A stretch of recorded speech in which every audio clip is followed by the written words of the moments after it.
Baik, selamat pagi semuanya. Kita ketemu lagi di kuliah akuntansi, perhitungan biaya ya, costing. Jadi di sini kita mau lihat menganalisis dan bagaimana kita melihat eh, komponen biaya ini di dalam perhitungan biaya produk ya. Sekedar rekap untuk eh, materi-materi sebelumnya, kita sudah sampai pada bagaimana membuat laporan COGM, Cost of Goods Manufacture, atau harga pokok produksi dan harga pokok penjualan. Nah, jadi sekedar rekapitulasi bahwa laporan harga pokok penjualan itu atau kita sebut dengan COGS itu akan muncul di dalam laporan laba rugi dan dia merupakan biaya untuk penjualannya saja. Jadi ketika terjadi penjualan maka muncul yang namanya harga pokok penjualan. Tapi ketika produksi masih di dalam ruang lingkup produksi, maka yang disebut dengan biaya itu adalah biaya harga pokok produksi ya. Jadi itu dua hal yang berbeda. Satu ketika terjual, satu ketika sudah selesai diproduksi. Nah, hari ini kita akan masuk ke dalam perhitungan-perhitungan, terutama untuk lebih spesifik membedakan antara biaya untuk jenis dari costing yang kita sebut dengan job order costing. Ada lagi yang kedua namanya proses costing. Jadi yang pertama ini yang kita sebut dengan job order costing adalah cara untuk costing produk berdasarkan ordernya. Kalau yang kedua, proses costing adalah cara costing produk berdasarkan prosesnya. Jadi ini dua hal yang berbeda. Yang pertama objeknya adalah order. Jadi setiap order itu dihitung cost-nya. Nah, yang kedua setiap proses dihitung cost-nya. Sehingga ketika dibebankan ke produk, kalau berdasarkan job order, maka yang dilihat adalah untuk order itu saja, produknya untuk setiap order. Tapi kalau untuk yang kedua, untuk proses costing, pembebanan biaya terhadap produk itu untuk setiap proses yang dia lalui gitu ya. Nah, itu proses costing. Jadi cara berpikirnya beda nih, tergantung objek biayanya. Nah, yang pertama ya, kita lihat dulu, ini saya ada slide tentang bagaimana costing sistemnya. Kita lihat sistem costingnya dulu pertama. Nah, kita lihat di sini, ini secara sudut pandang accounting ya. Kita lihat di situ ada apa ledger, ledger tuh ini apa namanya kayak jurnal gitu ya. Ini dari sudut pandang accounting ya, kita bisa lihat bahwa ada beberapa sumber daya yang digunakan untuk membuat produk tersebut dan kemudian dijual. Pertama adalah di sini ada material ya di sini ya. Kalau kalian lihat ya material, kemudian ada direct labor, kemudian ada overhead-nya di sini di bawah nih. Ada overhead. Nah, jadi ketika bicara tentang job order, objeknya adalah satu job, satu pekerjaan. Jadi order nomor satu, order nomor dua, dan seterusnya. Nah, ada jenis-jenis pesanan yang biasanya memang berbeda antara pesanan yang pertama dan berikutnya. Jadi ada spesifikasi yang berbeda antara pesanan yang pertama dan berikutnya. Nah, kalau itu yang terjadi, maka bisa beda-beda tuh antara spek dan costingnya pasti. Ambil contoh misalnya order untuk membuat satu satu apa kayak event ya, event organizer kalau kalau kalau kalian mau bandingkan sama event. Event yang pertama sama event yang kedua, dan itu bisa beda. Event yang pertama mungkin kecil, event yang kedua lebih gede lagi, event yang ketiga lebih besar lagi. Atau dalam bentuk produk misalnya pesanan buat buku yang pertama, pesanan buat buku tahunan dari suatu suatu organisasi. Yang ketiga, pesanan buku yang ketiga. Jadi antara pesanan pertama, dua, tiga itu bisa saja berbeda. Nah, ketika kita menghitung biaya berdasarkan pesanan masing-masing, maka itu disebut dengan job order costing. Nah, kita lihat di sini ada yang menarik di sini. Ketika kita bicara tentang jurnal, di sini seperti seperti flow yang sudah kita pelajari bahwa yang pertama itu akan dia masuk ke dalam satu ledger, dalam satu, jurnal ya, jurnal pembukuan yang disebut dengan work in process inventory. Yang kedua, dia masuk ke dalam finished good inventory. Sebelumnya apa? Inventory, barang-barang atau material, yang raw-nya. Nah, kita ingat lagi ada 3 komponen ya dalam dalam costing. Yang pertama adalah komponen material, direct material, yang kedua labor-nya, yang ketiga overhead-nya.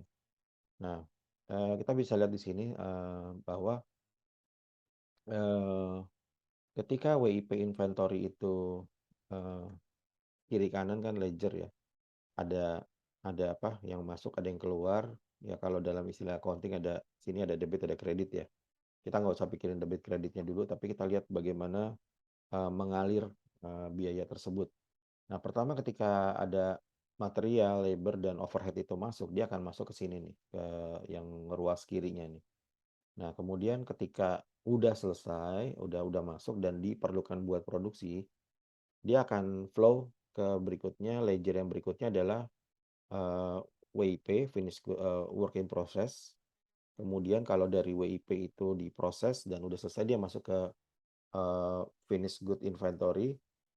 Nah, kalau ketika dijual, ada yang beli, maka harganya itu, cost-nya itu akan masuk ke dalam, bagian COGS, cost of goods sold.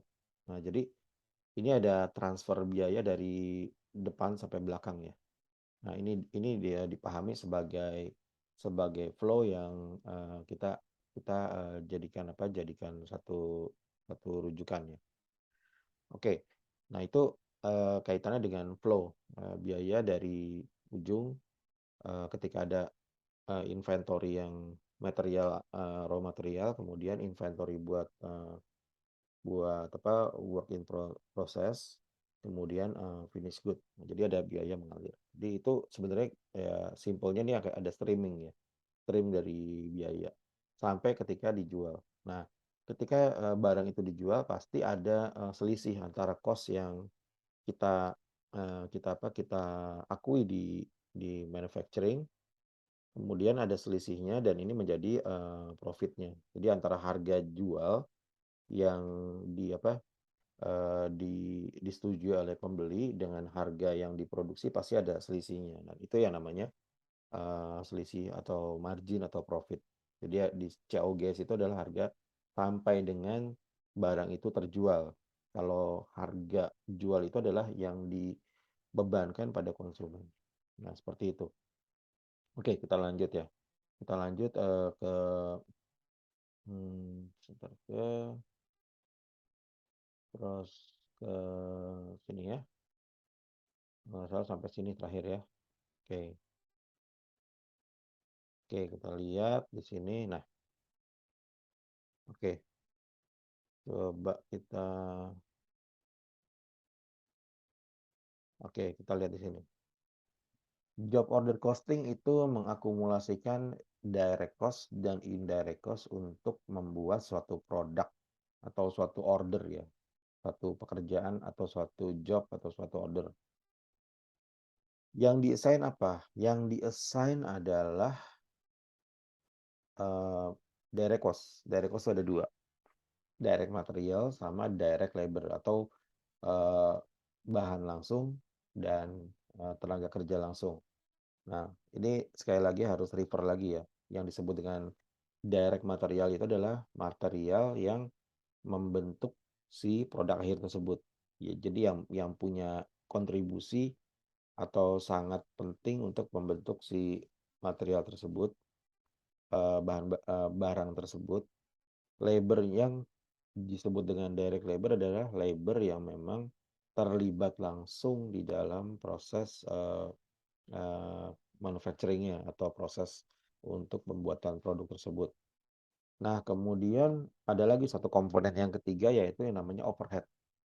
Nah, overhead ini, adalah sesuatu yang, susah-susah gampang untuk ditelusuri. Nah, ini kata kuncinya traceability. Kalau material kita gampang, tinggal lihat berapa kilogram dipakai untuk satu unit atau satu job, atau karena ada ukurannya, ada dimensinya, baik berat, baik tinggi, volume dan sebagainya. Itu lebih mudah. Jadi kalau kita bikin satu produk misalnya buku gitu ya, kita tahu berapa jumlah ukuran kertasnya. Jadi kita bisa hitung directly, kita bisa traceability-nya lebih lebih gampang. Direct labor juga kita bisa hitung direct karena kita tahu berapa jam kerja dia untuk, atau berapa waktu yang dia keluarkan untuk terlibat di dalam satu satu order tersebut. Nah, the problem adalah ketika kita bicara tentang yang namanya overhead. Overhead ini sesuatu yang traceability-nya susah. Contohnya kita bicara tentang listrik ya, listrik atau energi atau utilities seperti internet, sewa, air, macam-macam ini ya, macam-macam yang terkait dengan office. Nah, itu kan overhead ya. Pertanyaannya kan bagaimana itu dibebankan directly ke dalam produk, karena susah sekali men-tracing-nya antara energi dengan order satu buku. Berapa berapa rupiah sih energi buat satu buku? Itu susah banget. Nah, pendekatan yang dilakukan adalah kita mengalokasikan. Kita bukan directly kita assign karena kita tahu estimasi ukurannya, enggak, tapi kita mengalokasikan aja. Kita punya formula untuk mengalokasikan, let's say misalnya gini, ini sekian persen, ini sekian persen. Oke, buat order yang ini 5%, buat order yang ini 10%. Tentu ada dasar perhitungannya, tapi istilahnya lebih assignable. Kita meng-assign. Contoh tadi ya, depresiasi. Susah banget buat menghitung depresiasi kalau kita bagi satu produk ini depresiasinya dia sebenarnya mengalami berapa sih, itu traceability-nya susah, maka dibilang namanya indirect. Maintenance, susah juga, berapa sih biaya maintenance untuk satu produk misalnya, susah banget, atau satu order, karena kita nggak tahu berapa porsinya yang sebenarnya. Jadi seperti maintenance, supervisi, property tax, insurance, itu semuanya kita masukkan ke dalam indirect cost yang dialokasikan. Jadi kita punya judgement buat mengalokasikan hal-hal tersebut. Nah, eee, jadi building blocks-nya gini, seperti ini kan ya, direct cost, ada indirect cost, harus dialokasikan ke cost object. Jadi direct cost itu direct cost tracing. Kalau indirect cost itu alokasi, kita meng-assign, mengalokasikan.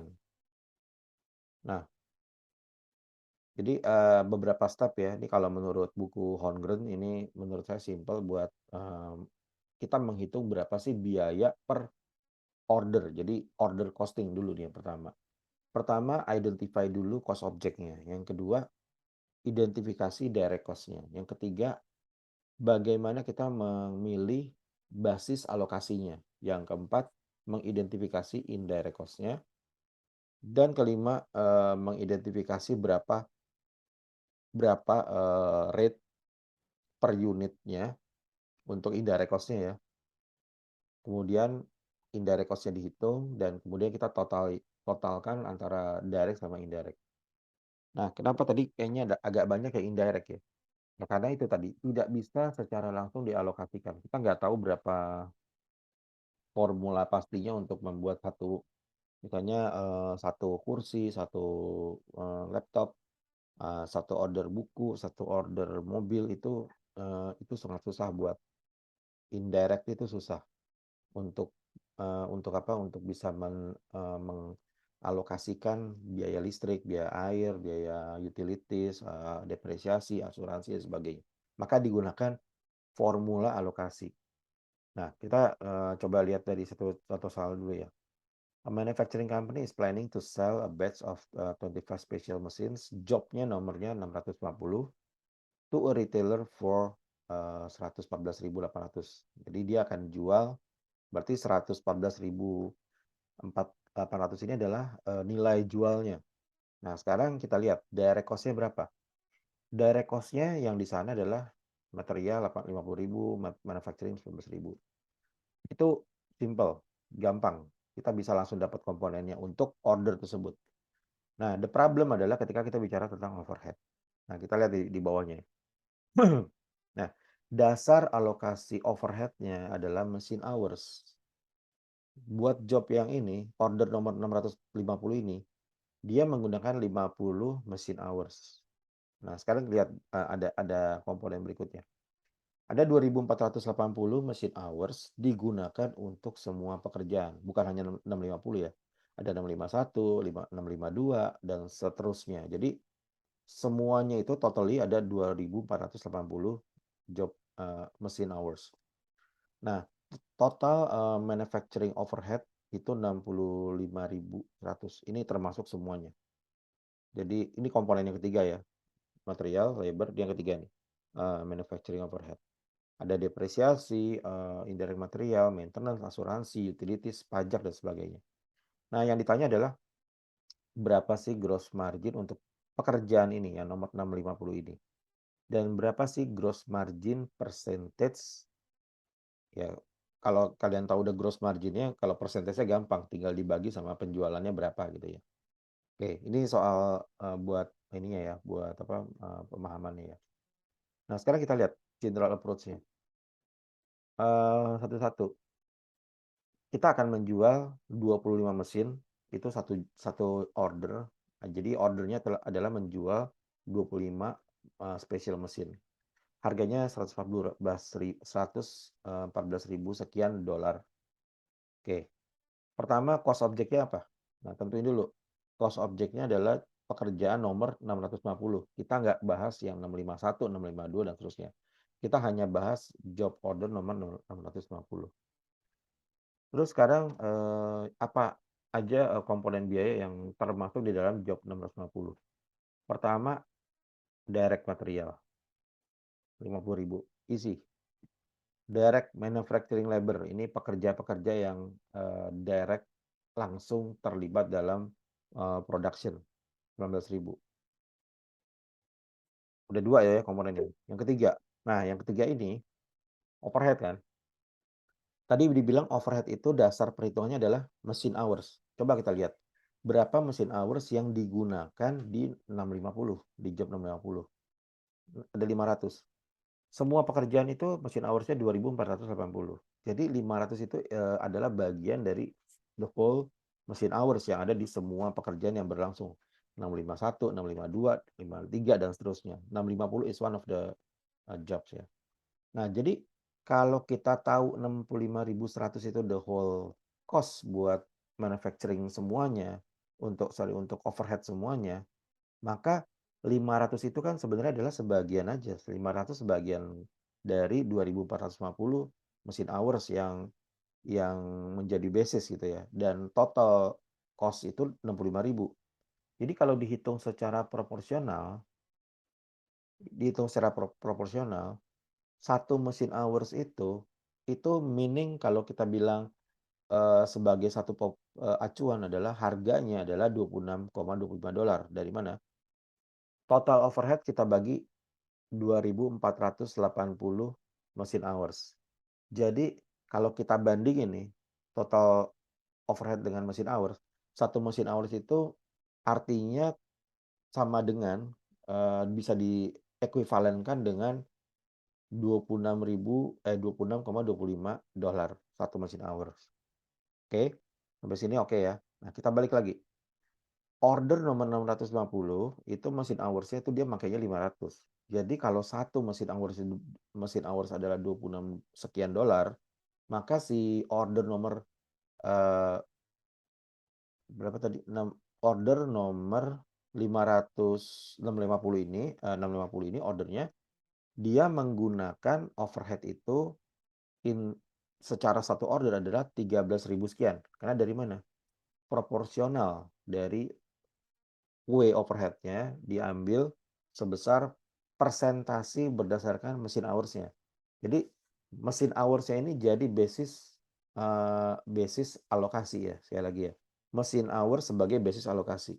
Di dalam kasus ini mesin hours itu kita gunakan sebagai alat estimasi karena kita beranggapan bahwa semakin besar mesin hours-nya, pasti overhead-nya makin gede gitu ya.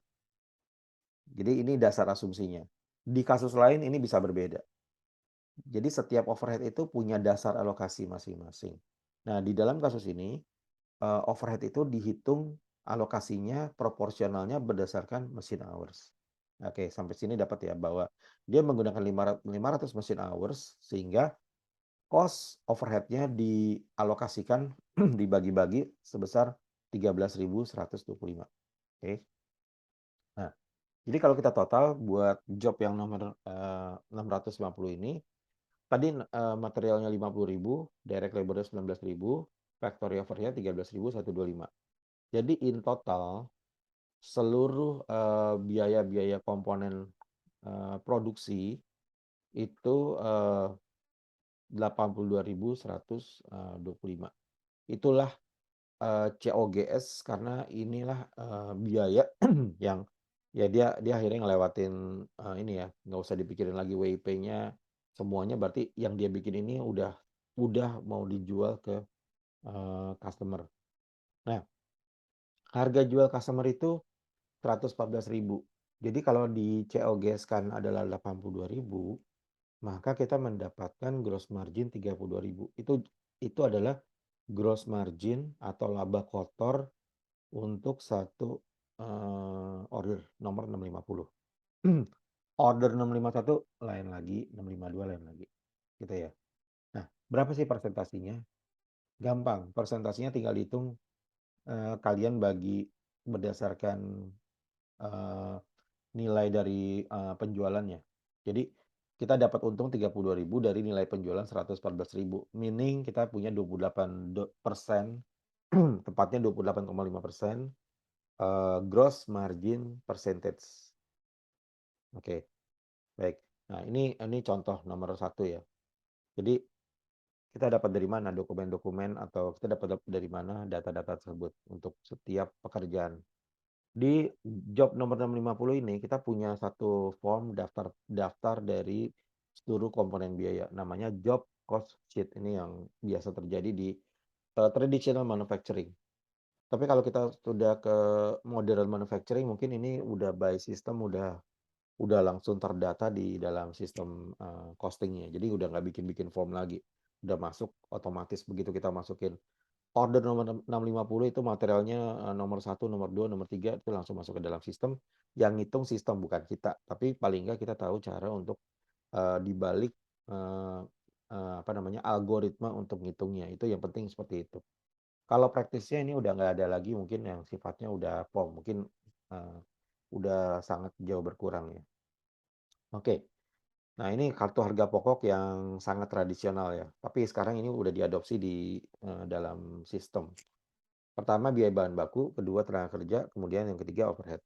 Jadi secara tradisionalnya mereka tuh benar-benar menghitung tanggal berapa bahan baku itu dipakai buat order tersebut.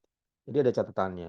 Tapi kalau kita udah pakai sistem ini semua udah terdetek dari barcode, dari QR code, dari setiap material yang kita gunakan di lantai produksi. Jadi nggak usah ditulis-tulis lagi, tapi udah langsung di scanning dan ketika di costing itu mesin atau komputer kita udah bisa menghitung secara cara menyeluruh costing bahan baku, tenaga kerja, kapan dia masuk, kapan dia tap in, kapan dia tap out, kemudian juga alokasi biaya overhead-nya. Nah, ini yang kalian lihat ini lebih ke traditional way-nya. Nah, transaksinya jadi uh, material ada manufacturing input masuk jadi WIP, masuk jadi finished good dan kemudian jadi selling the finished good. Oke.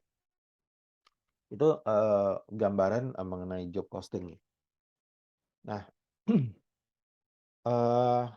hal kedua yang saya mau bahas adalah bagaimana costing sistem ini kalau kita lihat dari sisi apakah biaya itu aktual atau biaya itu merupakan biaya yang kita apa namanya kita kita normalkan gitu ya. Jadi kalau disebut dengan biaya aktual itu adalah costing itu dasarnya semua yang sifatnya aktual. Jadi benar-benar harga yang aktual. Jadi ketika bicara tentang overhead yang tadi, ya ingat ya tadi overhead ya. Overhead itu kan bisa pakai yang kita estimasi itu adalah memang aktual. atau kita juga bisa pakai yang memang menjadi budgeted namanya. Jadi ini yang namanya normal costing. Jadi dia menggunakan budget indirect cost rate untuk dia hitung sebagai biaya overhead. Jadi yang namanya costing actual maupun yang sifatnya normal itu basisnya adalah alokasi si indirect cost-nya tuh. Kalau aktual itu yang dialokasikan adalah benar-benar actual indirect cost. Jadi actual indirect cost itu dikalikan dengan pemakaian aktualnya. Jadi benar-benar dapat yang real time lah intinya. The problem adalah kita kadang-kadang nggak dapat tuh yang namanya actual cost sampai saat ini pun kita mungkin susah karena kita harus benar-benar punya apa punya sistem punya sensor yang benar-benar bisa menangkap semua yang aktual terjadi saat ini dan itu biasanya susah. Maka banyak pendekatan orang itu akhirnya menggunakan cara yang kedua yang namanya normal costing, yaitu alokasi indirect cost-nya itu dasarnya adalah budget. Sesuatu yang diestimasi, sesuatu yang predicted gitu ya. Jadi ini budget ini artinya bisa kita hitung dari awal udah bisa gitu. Jadi udah bisa kita estimasi dari awal. Nah, ketika awal kita prediksi pada saat kejadian sebenarnya misalnya dari awal kita prediksi angka 3. Tapi ketika lagi berjalan bisa aja angkanya 2,5, 2,7 dan seterusnya. Maka akan terjadi selisih antara yang tadi udah dibudgetkan dengan yang aktual. Tapi nggak apa-apa, ini nanti pada akhir tahun atau akhir suatu periode ini bisa di-adjust nih, bisa dibikin apa penyesuaian lagi. Kalau kalau actual costing kita nggak perlu penyesuaian lagi karena semuanya basisnya itu real time actual. Jadi nggak ada lagi yang perlu disesuaikan karena semuanya berdasarkan kenyataan atau actualnya. Tapi kalau dasarnya adalah normal costing maka budgetnya yang dapat disesuaikan dengan actualnya. Jadi ada penyesuaian. Eh ya ini contoh ya kalau normal costing. Contoh. Di sekali lagi normal costing sama actual costing itu adalah cara pembebanan overhead. Yang satu dasarnya actual, kalau normal costing dasarnya adalah budget. Nah, ini contoh normal costing. Contoh ya, satu manufacturing budgetnya 660.000 untuk overhead, untuk 2.400 machine hours. Jadi ini budget nih, normal nih. Nah, jadi $25 per jam itu adalah budgeted overhead rate per jam. Nah, kalau digunakan ini ke dalam job yang tadi 650, maka ingat ya tadi dia menggunakan 500 machine hours. Maka dia menggunakan secara budget adalah 500 machine hours dikalikan dengan budget $25 per jam untuk overheadnya, maka dia menggunakan 12.500 instead yang tadi sebenarnya beda tuh 13.000 something. Nah, jadi kalau menggunakan normal costing, job yang tadi itu angkanya bukan berapa tadi? 84.000 something ya. Tapi jadinya 81.500. Coba kita compare antara normal costing yang sekarang sama yang tadi kita hitung di awal. Nah, kita dihitung di awal tadi untuk job 650 ini eh ya, factory overhead-nya beda lihat. Dia menggunakan angka yang berbeda karena dia dasarnya adalah the actual yang dia pakai. Tapi yang setelah kita hitung pakai yang budget itu angkanya bukan 13.000 tapi jadi 12.000. Jadi ada selisih kan sebenarnya. Kalau kita pakai normal. Yang paling aktual yang tadi yang pertama. Nah, tapi kan dalam perhitungan biaya karena kita waktu berjalan dan kita nggak tahu figur yang the real-nya sampai titik itu, biasanya kita pakai yang budgeted costing. Ya, nah seperti ini. Ada selisih nggak? Ya pasti ada selisih, tapi nggak apa-apa. Nanti ketika akhir periode pembukuan, entah 3 bulanan ada periodik, itu disesuaikan gitu biar nggak lari terlalu jauh. Oke, kita ambil soal yang kedua ya, ambil soal yang kedua. Nah, ini silakan dilihat dulu peta lumba-lumba produksinya Kecamatan Renang, ada pesanan sekian sekian sekian. Ya, silakan dilihat dulu L2 ada pesanan L24, 25, 26. Bahan baku sekian. Bahan baku Untuk masing-masing order udah ada ya, 24, 25, 26 ya. Nah, direct labor-nya ada 900.000 dengan direct labor-nya 900.000 nih semua nih. Buat 24, 20% dari 900.000, 25, 50%-nya, 26 itu 900%-nya. Nah, overhead-nya dibebankan pada masing-masing order ada perhitungannya, ada algoritmanya adalah 120% dari setiap direct labor. Jadi kalau direct labor-nya 100, maka overhead-nya itu dibebankannya 120% dari nilai direct labor. Nah, itu kan berarti kan yang 120% itu adalah pembebanan ya, bukan yang kenyataan sebenarnya tapi pembebanan aja. Jadi, estimasi atau ada judgement aja gitu. Padahal aktualnya itu 1 juta. Nah, kita lihat ya semuanya. Karena kalau kalian lihat ya, direct labor itu, totalinya 900.000 tuh aktual. Overhead dibebankan 120% dari direct labor. Ini benar-benar budgeted. Jadi kalau 900.000, 120%-nya kira-kira berapa? 1.000.000, 1.000.080.000 gitu ya, 1.080.000. Nah, kita lihat ya di sini ya. Di sini diminta bikin jurnal, tapi saya nggak terlalu ini di jurnal lagi ya. Jadi ini saya rasa buat pengetahuan aja. Kalau jurnal debit kredit, bahan baku, persediaan bahan baku itu debit, utang kas kreditnya. Saya rasa nggak usah terlalu dilihat dulu ini, saya lewatin aja. Yang penting dilihat nih perincian pemakaiannya.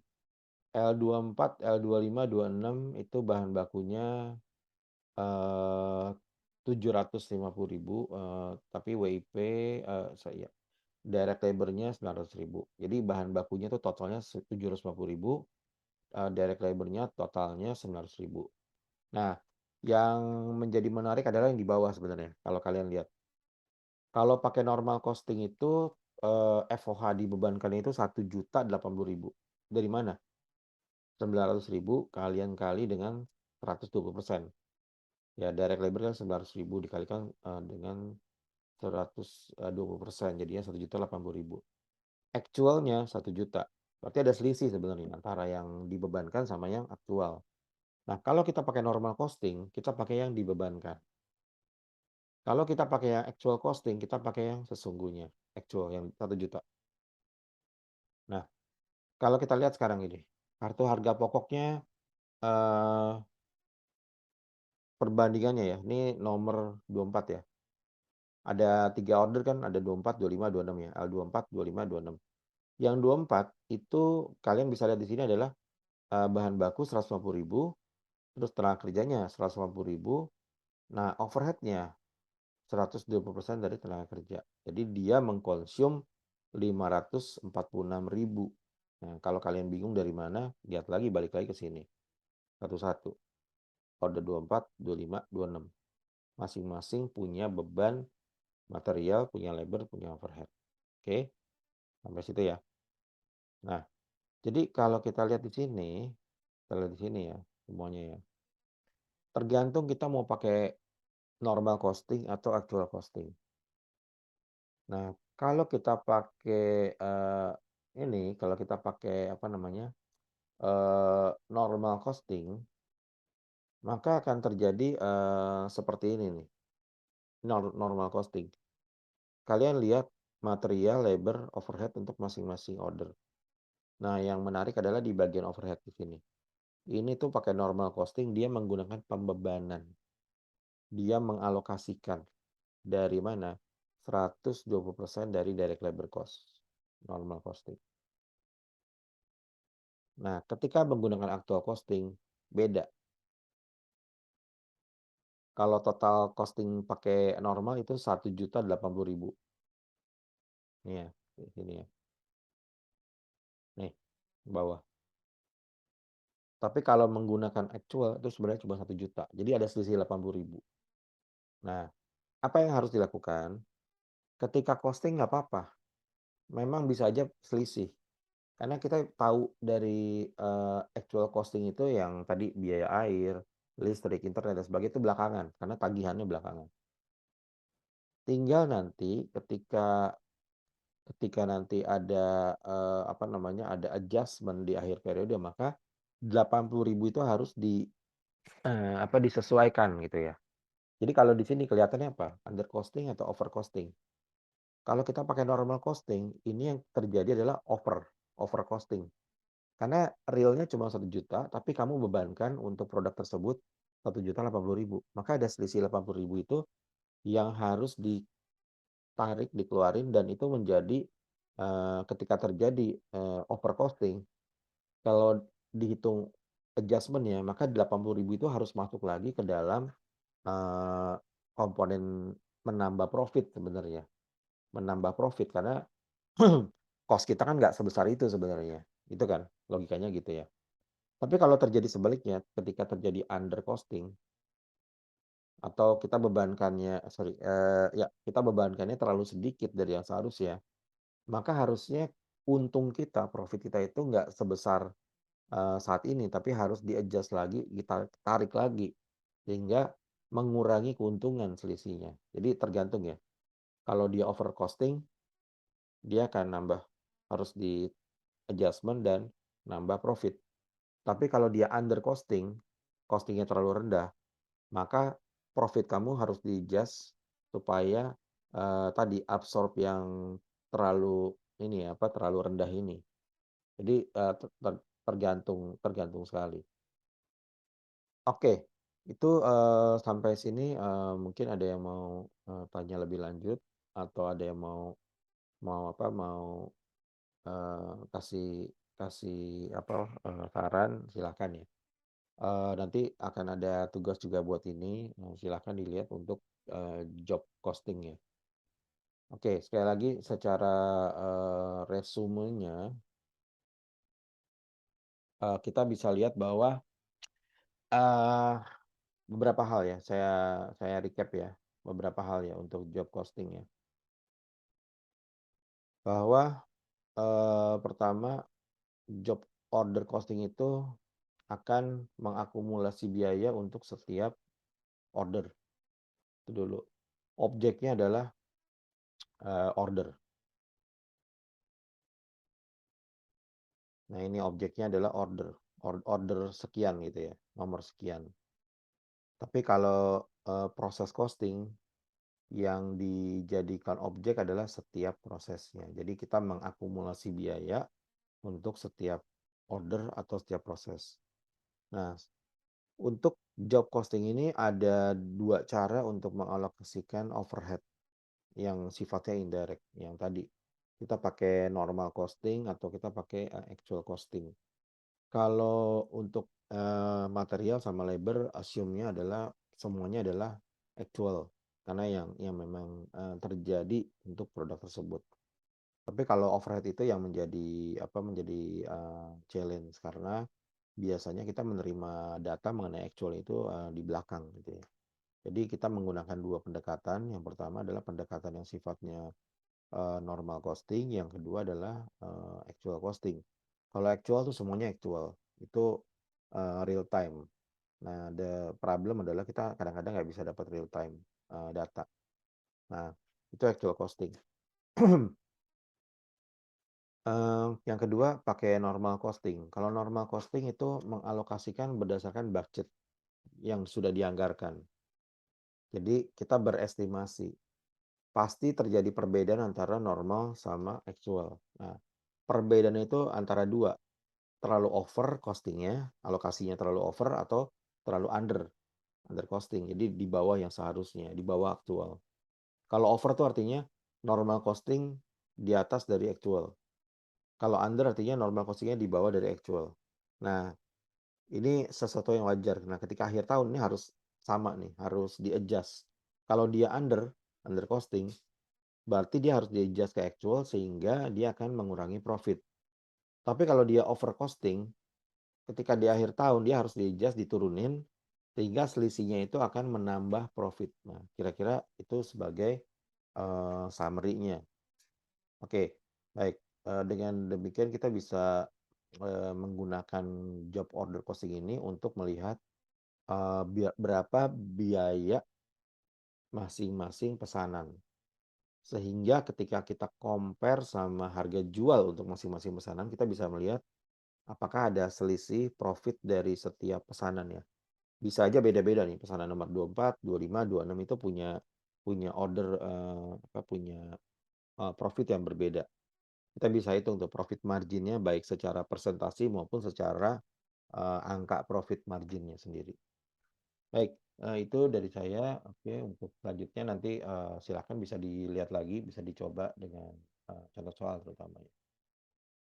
Oke, dengan demikian, untuk yang job costing, sampai sini. Nanti untuk selanjutnya kita masuk ke, proses costing. Oke, terima kasih atas perhatiannya. Selamat, pagi.